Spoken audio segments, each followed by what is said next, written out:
Mary Magna, Binster, Binge, Great Binge and Lesser Binge.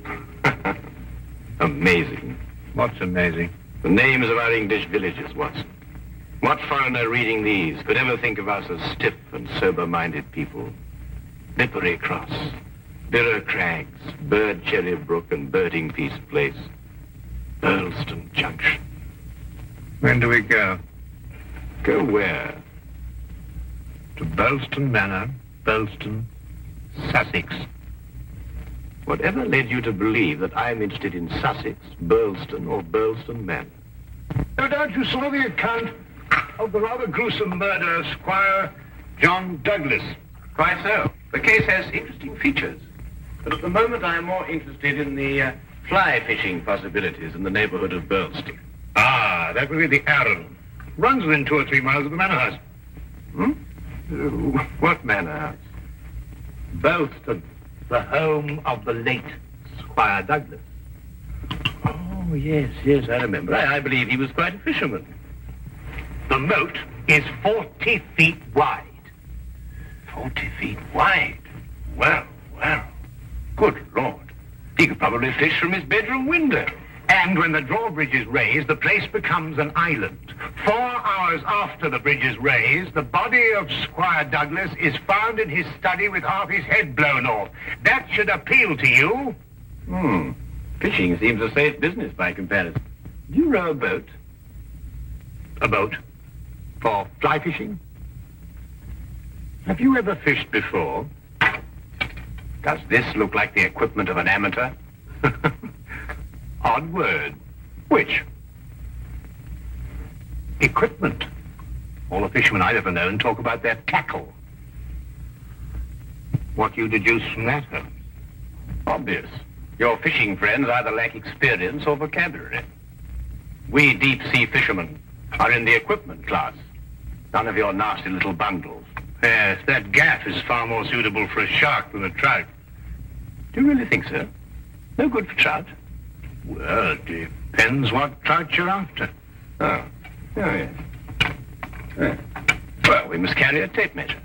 A tape measure? What on earth for? To measure our catch, of course. To measure our catch and throw back the little ones.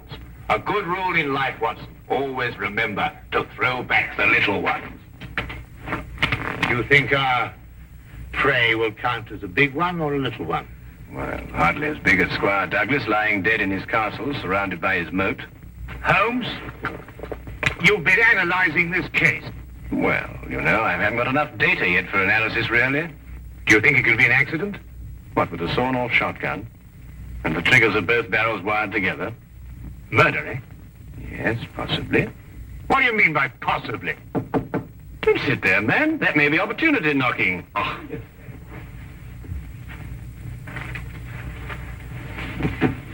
Come in.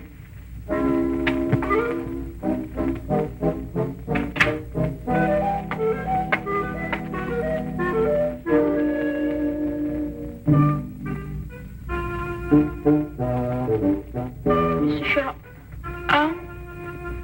The fisherman. Hold on! I'll tell you! Blimey! No, In there, boy. There's only a little one. Don't you like it, Watson?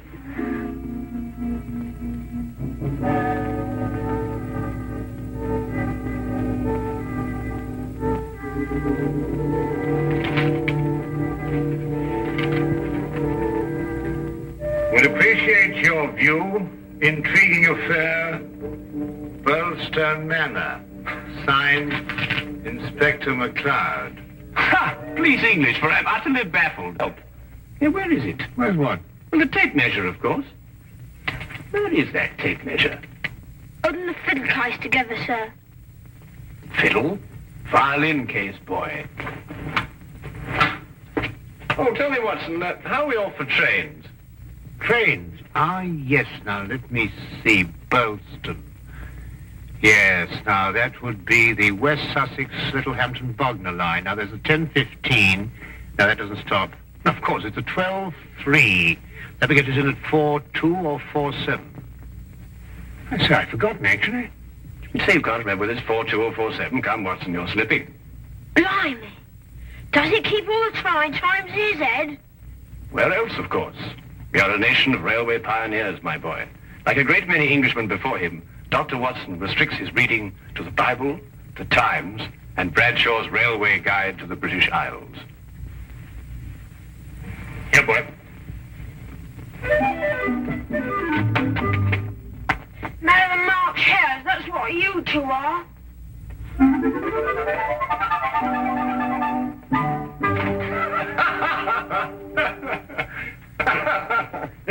I say, Watson, have you seen my weekend bag anywhere?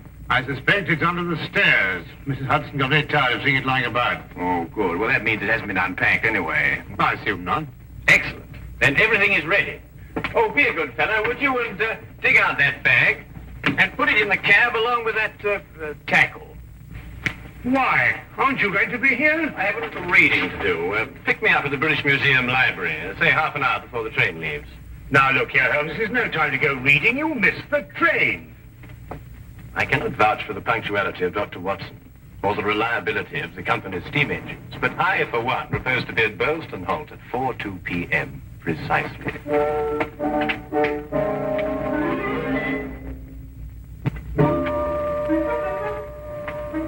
Or is it 4:07?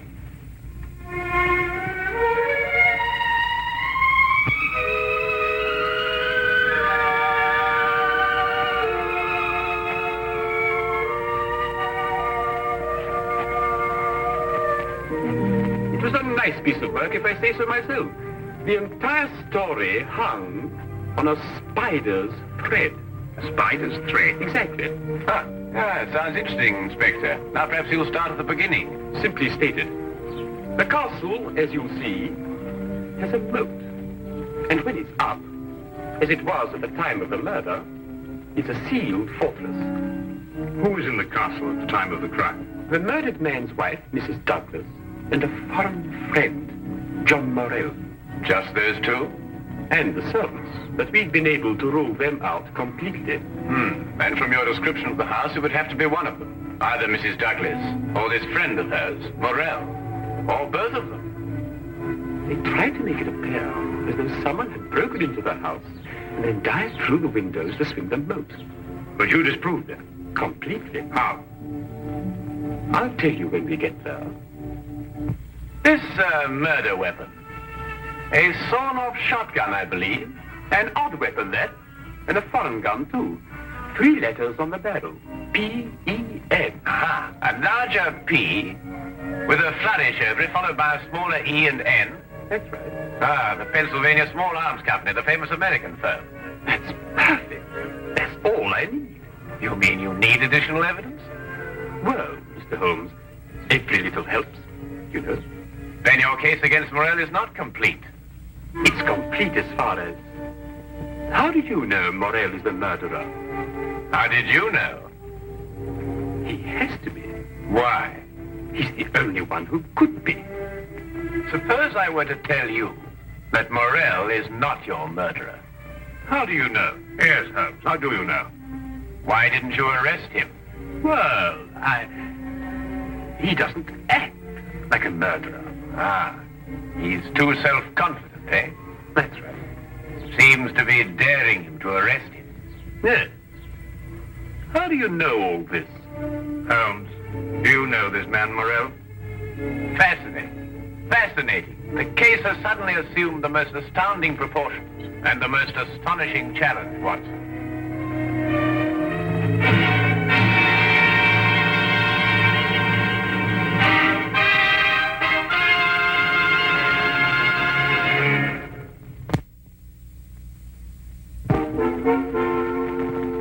And now we return to the case of the Pennsylvania gun. Beautiful specimen of the period. Yes, it is lovely, isn't it? What did you mean, Mr. Holmes? Nothing. I just think it's a lovely building. No, I mean when you said that Morell didn't murder Mr. Douglas. Oh, that. Yes, what did you mean? How do you know he didn't do it? Well, if he didn't do it, she did. You're jumping again, McCloud. You're jumping. But it has to be one or the other. Does it really? What's he talking about? Well, then you know. No, I don't know. If 2 people are in a sealed house with a murdered man, One of them has to be a murderer. That's common sense. Ah, but is it logical? What do you mean, is it logical? I don't know, but Holmes says that all the time. I was hoping you might be able to tell me.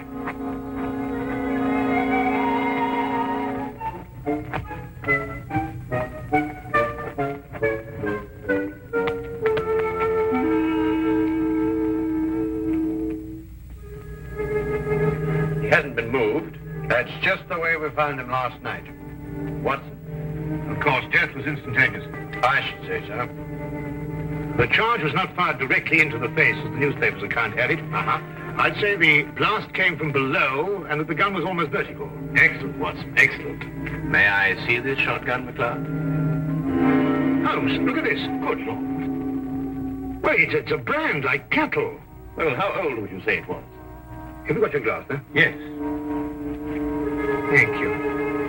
It's very difficult to estimate marking like this, Holmes, but I'd say it's over 15 years. 20. Mr. Morell? At your service, Mr. Holmes. Dr. Watson? News travels quickly. This is a small village. You said 20 years? Yes. The same age as this. It stands for the Mesa Valley, Arizona. Gold claim number 341. That is where John and I met 20 years ago. There were 3 of us. We registered the claim, worked it, and then sold it. We divided the money in thirds and went our different ways. 2 years ago, I looked John up here and stayed on. I liked it. And the third partner? He lost his money, and I believe his mind. He came to believe that we had cheated him. And he swore to kill us 10 years ago. Why didn't he? He couldn't find us. No, we didn't have the same names at the time. Do you think your old partner could have done that? I don't know, Mr. Holmes. I am not the detective. True. True.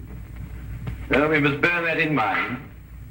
You tried to make it appear as though another man had been here and went out through the window. Did I? He tried to build an elaborate story. A man of his size was seen passing through the village wearing a loud tweed topcoat and a wide-brimmed hat. He was heading this way. On the window ledge, there is a footprint in blood, indicating, of course, that the murderer dived through the window and swam the moat. But he didn't. How do you know? Because, Mr. Morell, outside that window and just a few feet down is a very large and at least a month-old spider's web. Anyone jumping or diving through the window would have to pass through the web. And no one did. Well done, McLeod. Well done. A spider's web.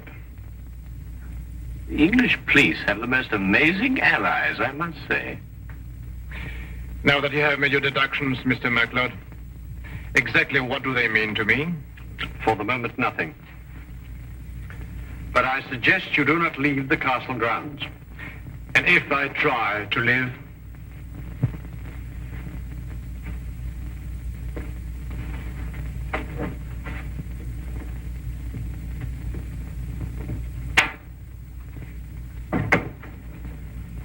Well done, McLeod. You've certainly got your man.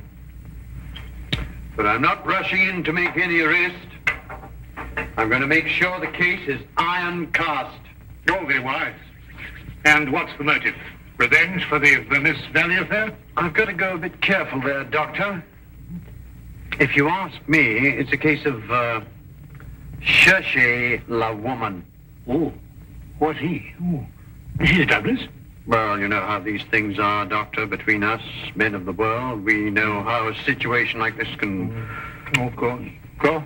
Of course. Of course. Delicate situation, then. Delicate. Yes, delicate. Might almost be called the case of the other man.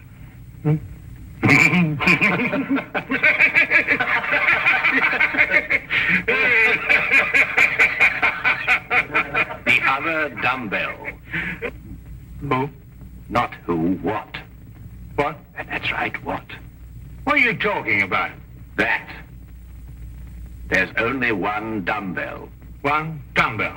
That's right. Well, There's only one dumbbell, Watson. I know. That's it over there. Yes, where's the other one? Well, I don't know. I've only just come here. Do you know where the other one is?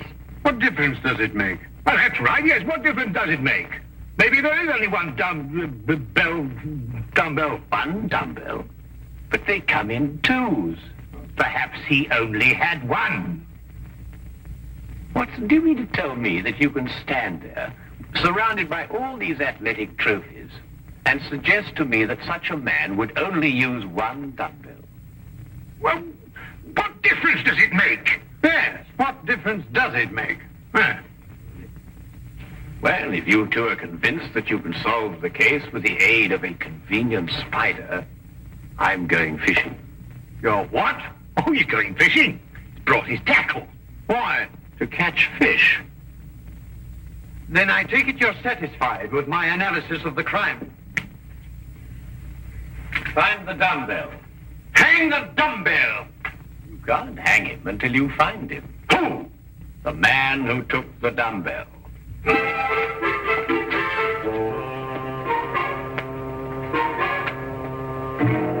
Gone too far now, Holmes. I think you've made him very angry. Then he should fish. It soothes the nerve. Are you really going to fish? I am. Where? Out of that window. It looks very comfortable. Well, what do you expect to catch? A herring. A red herring.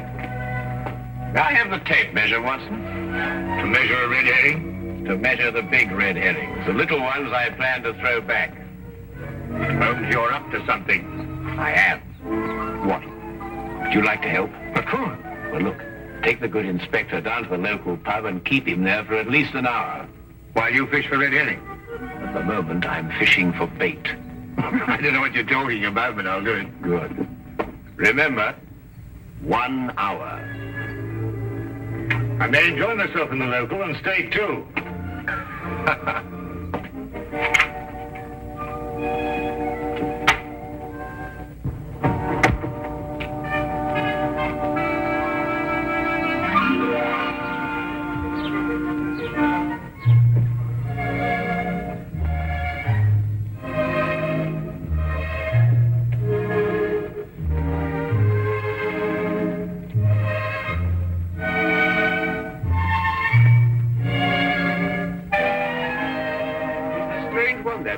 What do you think he's been doing?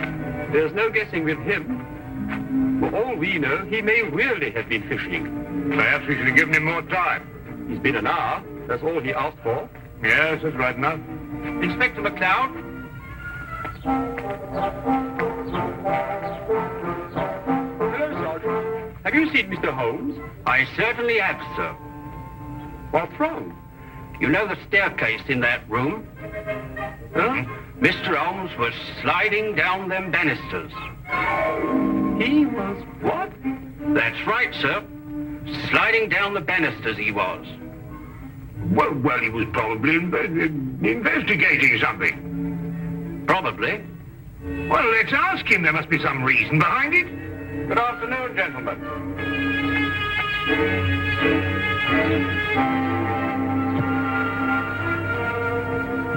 Go on.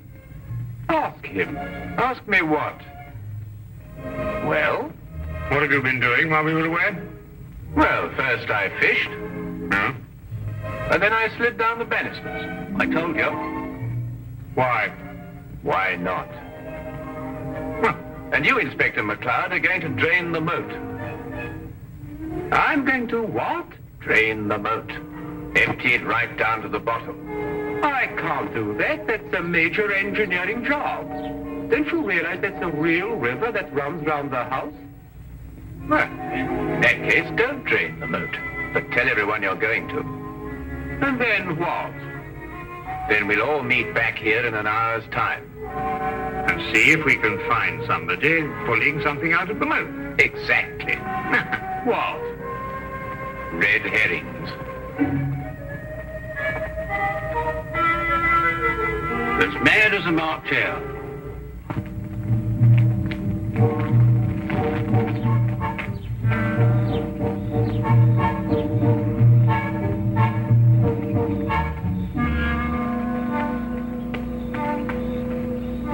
How much longer? Not much. You're certain everyone believes they're going to drain the moat? I don't know who believes it, but everyone knows I said it. Do you think someone will come to the murder room? Someone has been in it for some time. How do you know? The lights are out. Because I left them on. Look, What? That's it, let's go.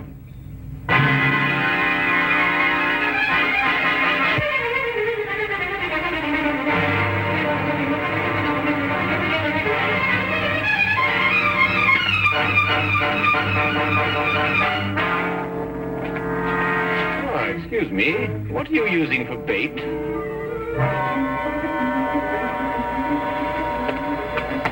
Oh, wouldn't mind holding this.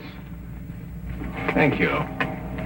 What clothes did you say the stranger was wearing, McLeod? A loud tweed topcoat and a wide-brimmed hat. Like these?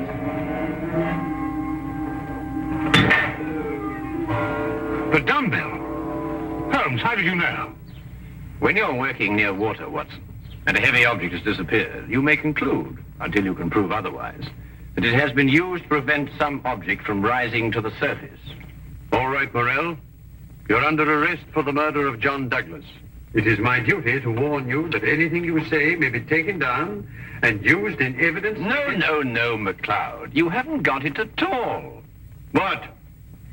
This gentleman didn't kill John Douglas because John Douglas isn't dead. He isn't what? Dead. The man whose body you discovered in here is the very man who came back to... No, you're not with me, are you, McLeod? Now, would you tell him, please? These clothes belong to our third partner. The man has been searching for you for 10 years. Yes. He found us and arrived here with a shotgun. He and John struggled and the shot went off. That explains the vertical angle of the blast.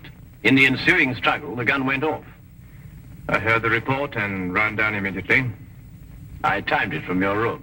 15 seconds if you run, and 10 seconds if you slide down the banisters. I ran. I thought you would. John was panic-stricken when he saw what he had done. I got the idea to change their identities. But then where is Douglas? With the aid of my tape measure, I was able to ascertain that there is a hollow space behind that wall. I imagine it conceals a passage under the moat. Yes, Mr. Holmes, it does. And John has had a 36-hour head start. We'll stop him. I told him you would. I'll issue orders for the apprehension of Mr. Douglas, and we'll talk about your part in this, sir, in the morning. You have conspired to conceal evidence. I'll still be here in the morning, Inspector.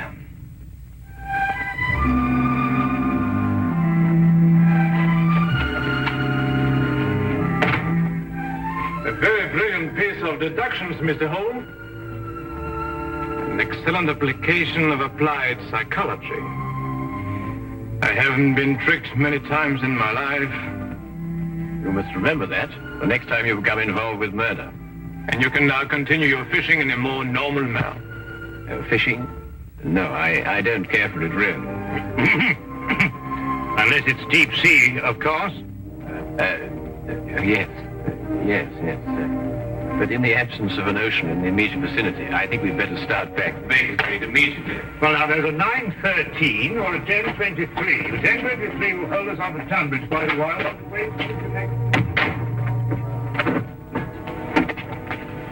Thank you, Mr. Holmes. Not at all.